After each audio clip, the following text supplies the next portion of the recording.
The Great Kilt. I've done loads of past videos about this iconic historical item of clothing and all the many multifunctional ways you can use it.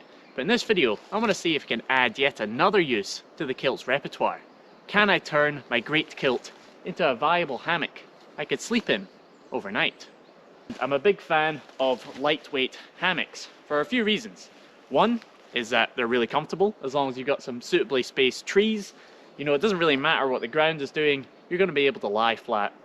Two is that they give you a nice seat. Now, especially if you're camping for many days, it can be quite hard on your back if you're on the ground. So having just a simple seat that allows you to sit upright really does help. And three, it keeps you off the ground, which keeps you away from ticks, ants, and just keeps you dry and away from the dirt.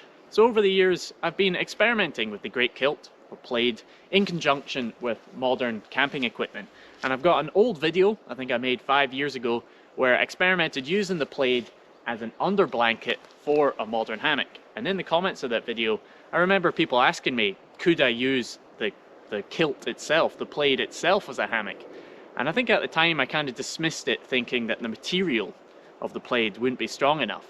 But actually now I'm starting to think that it could be possible, and maybe, you know, you could get the benefits of a hammock and the plaid, but, you know, just leave your hammock at home and get everything all in one. Because with the historical overnights I've been doing, the historical expeditions, I've been using the plaid almost like a bivy bag, where it's the outer layer that I use to sleep in. And I'm usually sleeping on the ground, you know, on a mattress, maybe an animal skin mattress or mattress made out of vegetation. But, you know, if you could raise that bivy bag off the ground, then maybe it could give you the same benefits that the plaid gives you, while also giving you the benefits a hammock gives you. So that's my thinking. So if you haven't seen my video about the Great Kilt, then please go check that out before you ask any questions. I cover a lot about that item of clothing in that video. But basically, the Great Kilt is just a big blanket. It doesn't have any fittings, it doesn't have any reinforcements. So I'm going to have to think of a way to hang it, to bear my weight off a tree without putting too much stress on the fabric. So that's going to be the main challenge. Now ideally, you would want to use some sort of webbing strap to hang the hammock so that you can distribute the weight as much as you can around the tree and around the fabric. But I don't have any. All I've got is some 12mm hemp rope. So I think I might start with 2 lengths of rope, 1 for each end, maybe three arm spans each, and hopefully that will give me enough to complete my idea.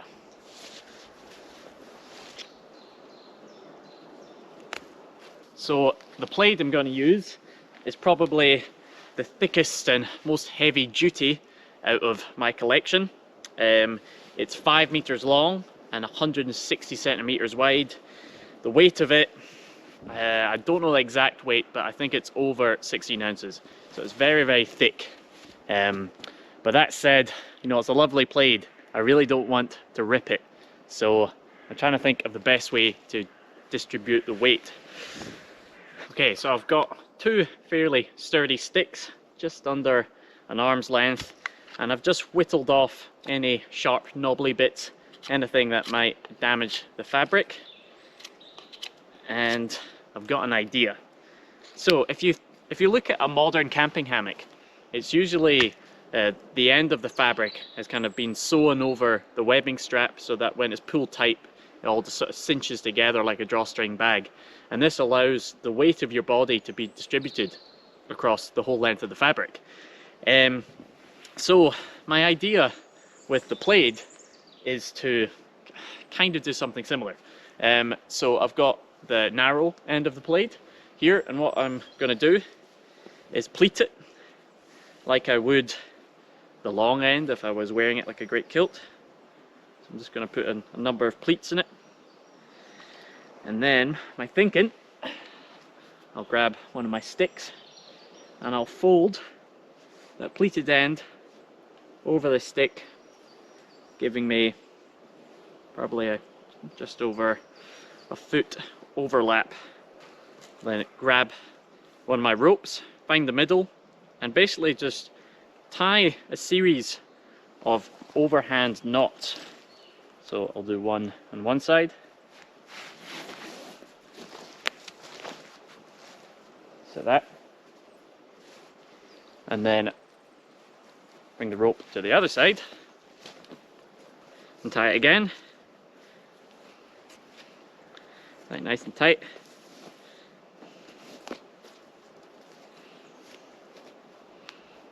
And then maybe for good measure, I'll do another one, a third one, on the other side again.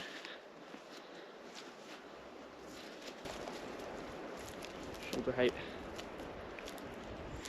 Just by wrapping it around the tree a few times, and then just doing a shoelace knot.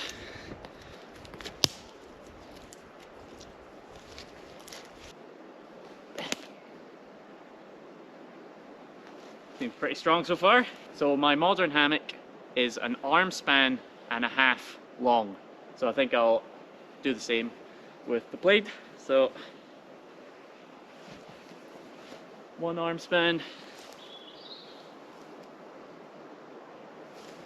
and half an arm span. So here is where I will make the other attachment. Pleat it again, just to make sure the fabric is evenly distributed. Something like that. Put stick in the middle, fling the rest of the plaid over, and then do the same again with my other bit of cord, other bit of rope. Find the middle, tie an overhand knot,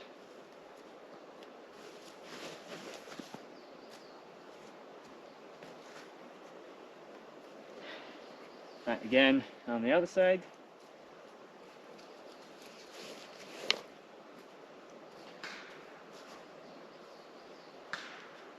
And tie it again for good measure on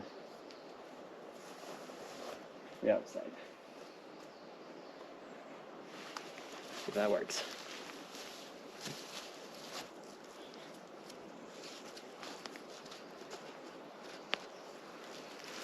Alrighty, so it's up. I had to do a bit of adjusting so that it was lying equally between the trees. I've got a little bit of excess, which the idea was that I could use this as a sleeping blanket, but it looks like it's going to be a bit short. Oh well, time to see if it works. Moment of truth.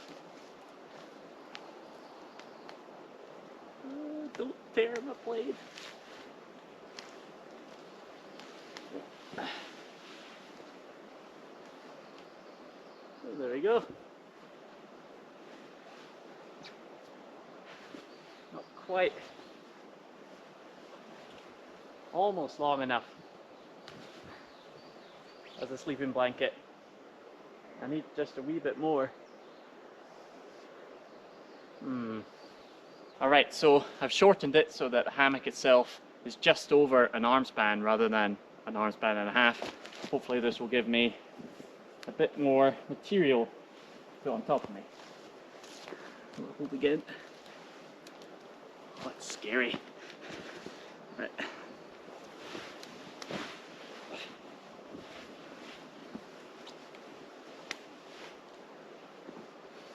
The problem with making the hammock shorter is you can't lie as flat, but for a first attempt, let's see if we can lie more diagonally. For a first attempt, that's not bad. It's like a floating woolen cocoon. I reckon I could sleep in that. Now of course, you do still need to think about some sort of under insulation, because the thing with hammocks is that the weight of your body compresses any insulation you have. So either you could improvise another blanket, or if you could stuff that bottom layer with vegetation or put an animal skin, But I like the fact that you've got this excess that you can put over your head, so that, you know, it's kind of like a levitating bivy bag. Also, I found this works quite well as a midgie net. So rather than having a midgie net, you know, you just have a wool blanket, because unlike the synthetic bivy bags where you get that condensation and you feel claustrophobic when it's over your face, the great thing about wool is that it's breathable. So, you know, I can have that over my face, and it's not that claustrophobic, and it's still breathable, and yeah, it keeps the midges out. That's very cozy. So I mean, if the hammock was just a wee bit longer, then I reckon it'd be that bit more comfortable. So maybe if you had like a 6 meter long plaid, but then I found that 5 meters for me is kind of the limit before it starts being really cumbersome. But hey, I think it's worth yeah, trying this out in an overnighter sometime. Another thing I'm thinking is, would you need a tarp? Because, you know, the great thing about this densely woven wool is it is quite water resistant as it is, and you know, wool keeps a lot of its insulative quality even when it's wet. So, and you can see the way it's drapesing over the hammock. So, you know, even if there's a light rain, in theory, it might keep it out the hammock. That's cozy. So you can get the benefits of a plaid, but stay off the ground. You'd have your wee campfire there, and you can sit in your hammock, and then you've still got the excess to put over you. So that's what the fabric looks like after the rope has been untied.